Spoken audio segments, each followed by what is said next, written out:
Desde o Club Deportivo Londra estamos realizando un ano máis este lecer e pesca, que é do que se trata, de un día de lecer e de pesca. As pescas, as colleitas non son moi cuantiosas, pero os nenos están disfrutando. Realízase non é un campeonato, sencillamente a solta de troitas, e os rapaces pescan desde, nenos e nenas, desde as 4 da tarde hasta as 6. Estamos xa rematando xa, digamos, a xornada de pesca, e despois comenzaremos un reparto de premios que por participar xa lle damos un premio a cada un. Aquí non se trata de collar máis troitas ni menos, senón de participar, e por vir a participar xa lle damos un trofeo. Realizamos tamén unha boa merenda, tanto para acompañantes, os pais, como para os amigos que veñen cos pais, e por suposto aos nenos damos un helado, un trofeo e uns agasallos que despois sortearemos, e o que teña sorte levará un agasallo tamén para a casa, independentemente das troitas que cheguen a pescar.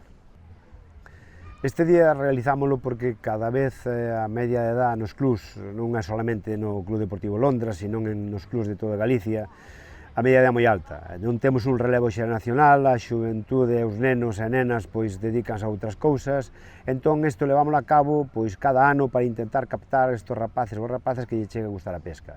É certo que é un esforzo bastante importante a nivel de recursos dun club tan pequeno como o noso, o cal agradecemos a todos os colaboradores privados que nos botan unha man para poder realizar este día, poder leválo a cabo. Pero, bueno, realizámoslo porque queremos captar tanto rapaces como rapazas, integralos na pesca e no noso club, que cada vez está bastante máis difícil.